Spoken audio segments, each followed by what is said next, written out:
नमस्कार दोस्तों, हमारे YouTube चैनल कॉन्सेप्ट क्लब में आप सभी का स्वागत है। आज हमारे साथ हैं कौशल कुमार, जो ट्रेन मैनेजर हैं। हेडक्वार्टर टूंडला है इनका। इनसे जानते हैं इनके बारे में। तो कौशल भाई, आप कहाँ के रहने वाले हैं? नमस्कार दोस्तों, मैं ज़िला बुलंदशहर यूपी का रहने वाला हूँ। कौशल भाई, सबसे पहले आप हमें अपनी एजुकेशन यानी क्वालिफ़िकेशन के बारे में बता सकते हैं? आपने क्या क्या क्वालिफ़िकेशन रखी मेरी है? क्वालिफिकेशन पोस्ट ग्रेजुएट है। मैंने 10th करी, उसमें मेरे 66% मार्क्स बने। ठीक है। और उसके बाद मैंने 12th करी, उसमें 70% मार्क्स बने, जो PCM से थी। उसके बाद मेरा मोटिव था कि मैं एक गवर्नमेंट नौकरी पाऊँ, तो इसलिए मैंने BA चूज किया। BA के एक साइड में होती रहेगी अपनी ग्रेजुएशन, और उसके साथ साथ मेरा तैयारी चलती रही गवर्नमेंट जॉब के लिए। तो कौशल भाई, हमें ये बताएंगे कि आपने RRB में या रेलवे में NTPC में किस बोर्ड से अप्लाई किया था? जी, मैंने RRB NTPC 2019 में जब फॉर्म फिल किया था, तो इलाहाबाद डिवीज़न में, इलाहाबाद जोन में मेरा फिल किया था मैंने। तो जैसे बताते हैं कि इलाहाबाद बोर्ड में तो काफ़ी टफ कंपटीशन रहता है, तो फिर आपने इलाहाबाद बोर्ड में ही क्यों फॉर्म भरना ज़रूरी समझा? कॉम्पिटिशन हर जगह टफ है भाई साहब, कहीं भी भरोगे, हर जगह आपको मेहनत करके ही एग्ज़ाम निकालोगे। पर लेकिन देखने पड़ता है कि आपको एक लोकेशन भी ज़रूरी होती है कि लोकेशन हमारा होम टाउन कहाँ है, उस हिसाब से हमको सेट करनी चाहिए कि हमको यहाँ हमारे लिए सही रहेगी। अगर हम जॉब पाएंगे इस डिवीज़न में तो हमको ठीक रहेगी। तो इसलिए मैंने इलाहाबाद डिवीज़न चूज़ किया, क्योंकि मेरा जो इलाहाबाद डिवीज़न के पास ही थोड़ा घर पड़ता है, तो इसलिए मैं होम टाउन में रह के भी अपनी ड्यूटी कर सकता हूँ। अच्छा कौशल भाई, आप हमें बताना चाहेंगे कि CBT फर्स्ट में आपके कितने नंबर CBT थे? फर्स्ट में मार्क्स 85 बने थे। और आपके 85 नंबर पर आपने कितनी लेवल क्रॉस की थी? कई लेवल रहती है ना इसमें? हाँ जी, इसमें लेवल थी। इलाहाबाद जोन में 5 लेवलों में फिल किया गया था। लेवल 2, लेवल 3, लेवल 5, लेवल 6 और लेवल 4 भी था, पर लेकिन इसमें 4 नहीं था। हाँ, लेवल 4 में जगह नहीं थी? जगह नहीं थी, पर ये 5 लेवलों में फार्म भरा था। तो मेरा CBT 1 में जब 85 नंबर बने थे, तो उस समय के देखते हुए सारे लेवल क्रॉस हुए थे। लेवल 6 भी, लेवल 5 भी, और लेवल 3 भी, लेवल 2 भी। अच्छा, तो फिर आप अभी जो जॉब कर रहे हैं उसमें जो CBT 2 था, तो CBT 2 में कितने नंबर थे आपके? मेरे इसमें 86 बने थे CBT 2 में। ये 120 में से 85 बने थे। अच्छा, लेवल 5 की बात कर रहे हैं ना? लेवल 5 के CBT 2 में या लेवल 6 के CBT 2 में? ये लेवल 5 के CBT 2 में 120 में से 85 नंबर बने थे। तो कौशल भाई, क्या आप अपनी हमें तैयारी के बारे में कुछ बताइए? आपने तैयारी किस तरीके से स्टार्ट की थी? तैयारी मैंने शुरुआत में पहले एक E1 कोचिंग सेंटर था, तो उस पे से मैंने ऑनलाइन बैच लिया। अच्छा। वहाँ पे भूतेश सर पढ़ाते हैं मैथमेटिक्स, और एक कमल छावरा पढ़ाते हैं रीजनिंग, और GS का एक मैंने एक कैरियर ऐप है, उससे एक मैंने GS का पूरा एक कंपाइल करके बैच ले लिया। अच्छा कौशल भाई, एक बात बताइए हमें। जैसे कि पता है कि RRB NTPC की नई वैकेंसी आने वाली हैं, तो उसके लिए क्या ऑनलाइन तैयारी को आप प्रेफर करेंगे, या ऑनलाइन ही तैयारी करनी चाहिए, या फिर ऑफलाइन तैयारी करनी चाहिए? सबसे बेस्ट क्या है NTPC क्रैक करने के लिए? तैयारी ऑनलाइन भी कर सकते हैं आप, ऑफलाइन भी कर सकते हैं। आपको पढ़ना है, बस अच्छे से पढ़ना है। ऑनलाइन के भी बेनिफिट्स होते हैं, ऑफलाइन के बेनिफिट्स होते हैं।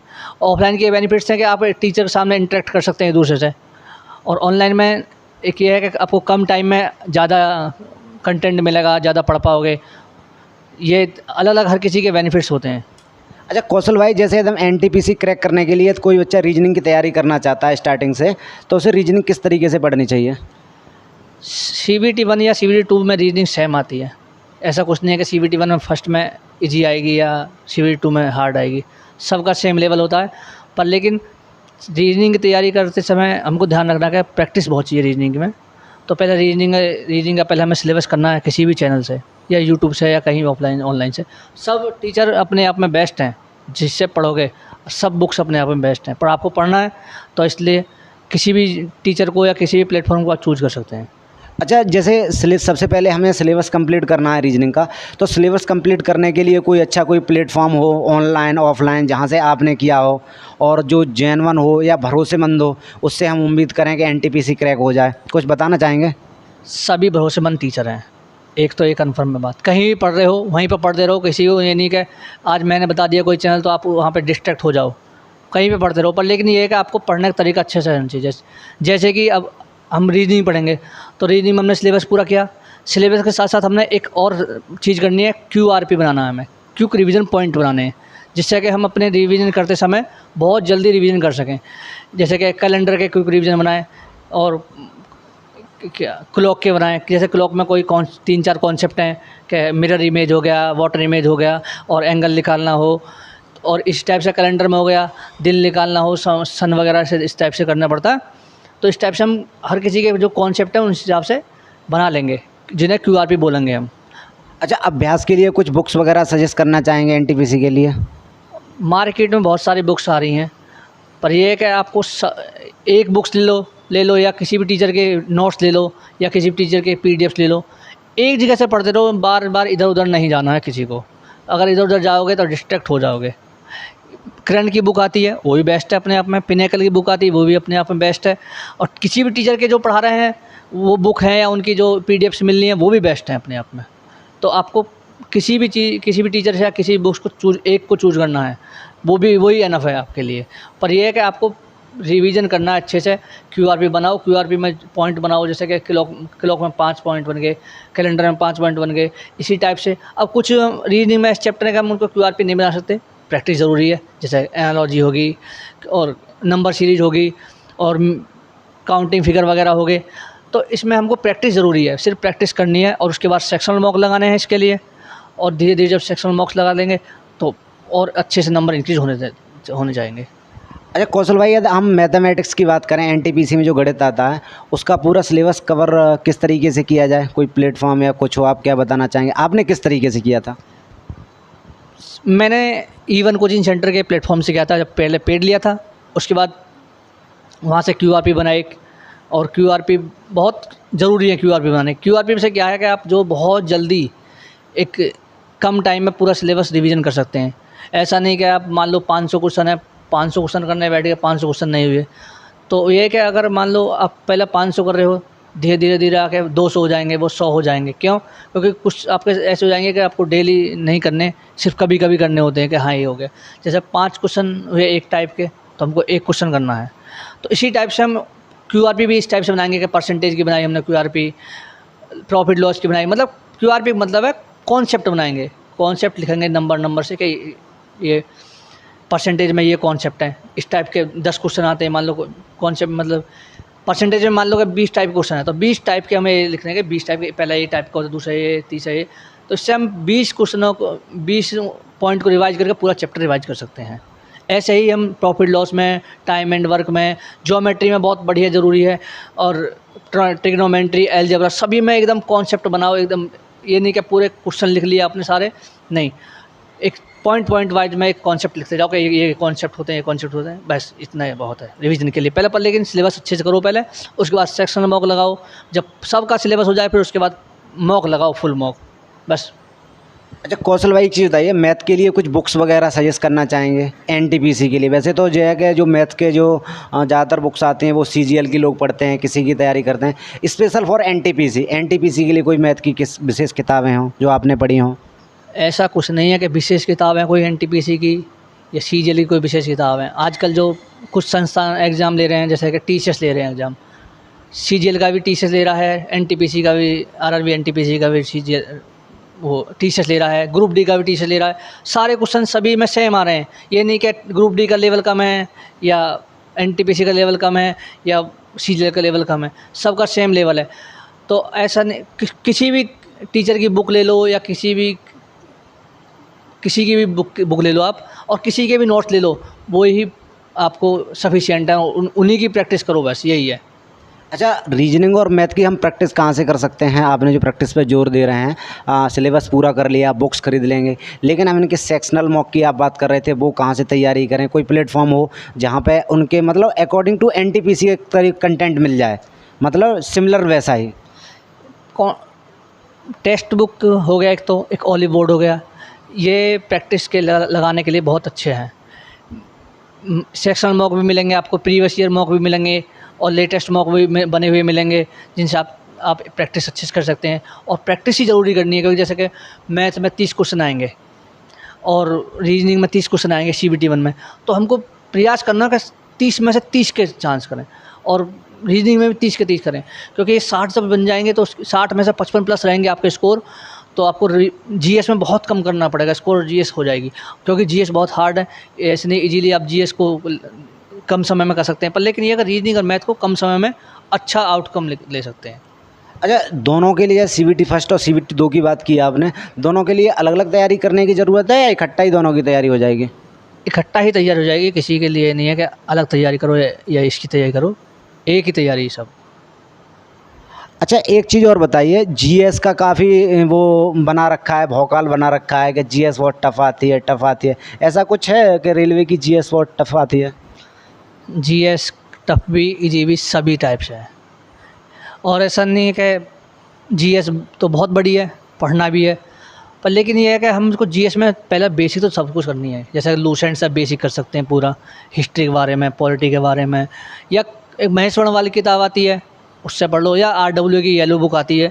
मतलब किसी से भी आप बेसिक ज़रूर करो, क्योंकि बेसिक क्वेश्चन तो बनेंगे आपके एटलीस्ट। अगर मान लो कहीं इधर से उधर से स्टैटिक्स बहुत ज़्यादा हार्ड आ जा रही है और वो नहीं बन पा रही है, तो कोई दिक्कत नहीं, आप बेसिक क्वेश्चन तो बना जा रहे हो।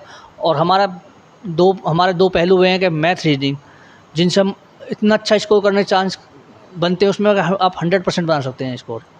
अच्छा, जीएस की तैयारी आपने किस तरीके से की थी? मैंने पहले बेसिक तैयारी करी, जैसे कि मैंने बताया एक करियर विल था ऐप से, उससे मैंने पूरा बेसिक पढ़ा और साथ में लूसेंट भी पढ़ता रहा। और उसके बाद फिर मॉक लगा देते तो उसमें पढ़ते रहते थे, पर लेकिन हमारी जीएस इतनी अच्छी नहीं थी, हमारा मैथ रीजनिंग अच्छा था, जिस कारण जो हमारा नंबर सभी में आया। अच्छा, कुछ बुक सजेस्ट कर सकते हैं जीके के लिए जो कि मतलब कंपलसरी हैं, या उनसे लगभग रेलवे में स्टैटिक वगैरह भी पूछी जाती है, साइंस भी अच्छी आती है, उनके बारे में कि ये बुकें पढ़नी चाहिए लोगों को एनटीपीसी के लिए? एनटीपीसी के लिए साइंस वगैरह पढ़नी हो या जीके पढ़नी हो, लूसेंट ले लो, क्योंकि साइंस ऐसा नहीं है कि एक अलग टाइप की साइंस आ रही है, एक बेसिक साइंस आती है और कुछ नहीं आता है। और लूसेंट में सारा कुछ है, अच्छे से पढ़ोगे या किसी भी टीचर के नोट्स से पढ़ लो, वही बहुत है। पढ़ना है, पर एक ये नहीं कि हम नहीं पढ़ रहे हैं, पढ़ोगे तो हो ही जाएगा, ये कन्फर्म है कि अगर आप पढ़ रहे हैं तो आपका सक्सेस कन्फर्म है, ये नहीं है। अच्छा कौशल भाई, एक चीज़ बताइए, जैसा कि एनटीपीसी में देखने को आता है कि हमारे पास 90 मिनट होते हैं और सीबीटी फर्स्ट में 100 क्वेश्चन रहते हैं 90 मिनट में, और सीबीटी सेकंड में 120 क्वेश्चन रहते हैं शायद। तो जब इतने क्वेश्चन रहते हैं तो कहीं ना कहीं टाइम मैनेजमेंट का अंतर रहता है, तो आपने टाइम मैनेजमेंट कैसे किया इसके लिए? टाइम मैनेजमेंट करने के लिए सबसे इजी है, मतलब सबसे बेस्ट तरीका मॉक लगाओ। जितना ज़्यादा मॉक लगाओगे, मतलब वीक में एक मॉक ज़रूर लगाना है, क्योंकि एक ज़्यादा भी लगाएं मॉक नहीं है कि हम डेली मॉक लगाएं, डेली मॉक से कोई फ़ायदा नहीं होता। डेली मॉक से आप इम्प्रूवमेंट कर नहीं पाओगे, क्योंकि डेली कर रहे हो। अब हम मान लो वीक में एक मॉक लगा रहे हैं, तो हमें पता है कि हमको संडे को मॉक देना है, तो संडे तक हमको इतनी अच्छी तैयारी करनी है। जो हमारे पीछे रह गए थे कुछ कॉन्सेप्ट, वो नहीं हो पाए थे या कुछ क्वेश्चन नहीं हो पाए थे, तो उनके बारे में पढ़ेंगे। तो हम संडे को हम ये अच्छे से करेंगे कि नया नया इस टाइप से क्वेश्चन आता है, तो हम उसके बारे में कर पाएँ क्वेश्चन को। तो वीक में एक ही एनफ है, ज़्यादा नहीं लगाना। लोग लगाते रहते हैं डेली मॉक लगाते हैं, डेली मॉक लगाते हैं। डेली मॉक भी लगाओ जब मान लो जब एग्ज़ाम आ जाए पास में, या आपकी इतनी अच्छी तैयारी हो डेली मॉक लगा सको, पर एक मॉक लगाओ सिर्फ वीक में। यही दो आपको अच्छे से एकदम इम्प्रूवमेंट ला सकता है, डेली मॉक से इम्प्रूवमेंट नहीं आता है। अच्छा, मॉक लगाने का कोई ख़ास तरीका, मॉक लगाने के बाद या किस तरीके से मॉक लगाया जाए? मॉक लगाने का ये है कि आपको जैसे मान लो मैथ में अच्छी प्रैक्टिस है, रीजनिंग में अच्छी प्रैक्टिस है, और जीएस भी आपकी नॉर्मल है, तो जीएस में ये है कि आपको जो आ रहा है वो पढ़ना, वो कर देना। तो पहले आप जीएस को पहले जीएस पे पढ़िए जाइए। पर ऐसा तो है नहीं इसमें एनटीपीसी में कि जीएस अलग आ रही है, मैथ अलग आ रहा है, रीजनिंग, सबको एक साथ ये मिला देते हैं, सब मिक्स आता है। तो आप नॉर्मली एक वन वे में सॉल्व करते जाइए। जैसे छोटे क्वेश्चन है मैथ के, तो उन्हें करते जाइए, बड़े क्वेश्चनों में फंसो मत ना, क्योंकि एक बार सारे 100 के 100 क्वेश्चन देख लेने हैं हमको सीबीटी 1 में, और ऐसे ही सीबीटी 2 में करना है कि हमको सारे 120 क्वेश्चन देख लेते हैं। और 90 मिनट बहुत ज़्यादा हैं, अच्छे से कर सकते हो 90 मिनट में, क्योंकि ऐसा कि 60 मिनट में 100 क्वेश्चन करने होते हैं सीजीएल में, इसमें 90 मिनट में 100 क्वेश्चन करने हैं, तो कहीं ना कहीं जी है। अच्छा, ऐसा बताते हैं कि एनटीपीसी में साइको टेस्ट भी होता है, तो क्या साइको टेस्ट की तैयारी अभी से करनी चाहिए या फिर तभी देखनी चाहिए, क्या करना चाहिए? साइको टेस्ट सिर्फ एक पोस्ट के लिए होता है एनटीपीसी में, लेवल 6 की पोस्ट पे, जियो स्टेशन मास्टर के लिए होती है। और जब आपका लेवल 6 क्लियर हो जाएगा तो जब तैयारी करो उसकी आराम से, अभी से तैयारी करने में कोई फ़ायदा नहीं है इसका, तो साइको का तो अच्छा, एनटीपीसी की सबसे अच्छी पोस्ट किसे मानते हैं? आपके सबसे अच्छी पोस्ट कौन सी है? एनटीपीसी में सारी पोस्ट अच्छी हैं, जिसमें आप क्वालिफाई कर जाओ वही पोस्ट अच्छी है। कहीं ना कहीं एडवांटेज डिसएडवांटेज हर किसी पोस्ट के हैं। जैसे स्टेशन मास्टर की देखो, 8 घंटे की जॉब है, पर लेकिन उसको हर समय पैनल पे बैठे रहना है, एकदम माइंड को एकदम एकदम सतर्क रखना है एकदम। और पेमेंट भी इतनी ज़्यादा हेल्थी पेमेंट नहीं मानते हैं। और इसमें हम जिस जॉब में हम हैं, ट्रेन मैनेजर पोस्ट पे हैं, 8 घंटे या 9 घंटे जॉब हो जाती है, पर लेकिन इसमें पेमेंट भी अच्छी है और ऊपर से इतना ज़्यादा कोई स्ट्रेस नहीं होता है। पेमेंट सभी लेवल में, जितने भी लेवल में होते हैं आरआरबी है, सबसे अच्छी पेमेंट एनटीपीसी जो देती है वो ट्रेन मैनेजर के लिए देती है। अच्छा कौशल भाई, एक बात और हमें बताइए कि जैसे कोई नया बच्चा है, बिगनर है, और वो यदि अभी से तैयारी स्टार्ट करना चाहता है, तो क्या 90 दिन में वो एनटीपीसी क्रैक कर सकता है, या 90 दिन में एनटीपीसी क्रैक किया जा सकता है? 90 दिन हुए या 120 दिन हुए, आपके बेसिक प्रिपरेशन पर डिपेंड करता है कि आप किस लगन से मेहनत कर रहे हैं। तो आप 90 दिन में भी कर सकते हैं, और आप बिल्कुल नहीं पढ़ेंगे तो 90 महीने क्या, और 1-2 साल, 5 साल, 10 साल वो भी कम पड़ेंगे। हाँ यही है। और एक बेसिक आपका कितना अच्छा है ये भी डिपेंड करता है। अगर आपका बेसिक अच्छा है तो आप 1 महीने अच्छे से प्रैक्टिस करिए, 1 महीने में निकाल दोगे, 2 महीने में निकाल दोगे। बेसिक अच्छे से, मान लो आपके सारे कॉन्सेप्ट क्लियर हैं, अच्छे से कर जा रहे हो, तो वो भी हो जाएगा। अच्छा, जो लोग एनटीपीसी की तैयारी करना चाहते हैं, उनके मोटिवेशन के लिए आप क्या कहना चाहेंगे? मोटिवेशन के लिए क्या है, आपको तैयारी करनी है, एक जॉब लेनी है, जॉब ज़रूर, क्योंकि एक फैमिली में एक जॉब आ जाएगी, सिक्योर हो जाएगी, तो आप ये है कि आपको फ्यूचर सेटल हो जाएगा। आप प्लान कर सकते हैं कुछ भी, पेमेंट अच्छी खासी मिलती है, ये बहुत ज़रूरी है। तो कौशल भाई, जैसे आप बता रहे थे कि ट्रेन मैनेजर की पोस्ट अच्छी है, तो ट्रेन मैनेजर की पोस्ट में क्या क्या अच्छाइयाँ हैं? कोई बंदा ट्रेन मैनेजर क्यों बनना चाहेगा? ट्रेन मैनेजर की पोस्ट पर एक बहुत बड़ी अच्छाई ये है कि इसकी सैलरी सबसे अच्छी ज़्यादा मिलती है। अच्छा, सैलरी ही है कि सारी पोस्ट, जितनी भी एनटीपीसी की जितनी भी पोस्ट हैं, उनमें ट्रेन मैनेजर की सैलरी सबसे अच्छी है? सबसे अच्छी सैलरी बहुत अच्छी बनती है।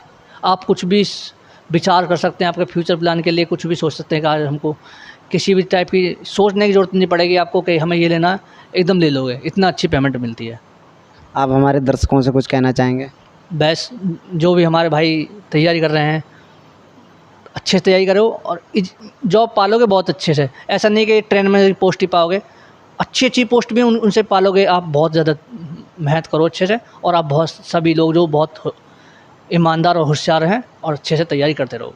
कौशल भाई, हमें अपना कीमती समय देने के लिए आपका धन्यवाद, और आपकी लाइफ आगे बढ़िया रहे और जॉब भी आपकी अच्छी चलती रहे, इसके लिए आपके लिए ढेर सारी शुभकामनाएं। धन्यवाद भाई साहब।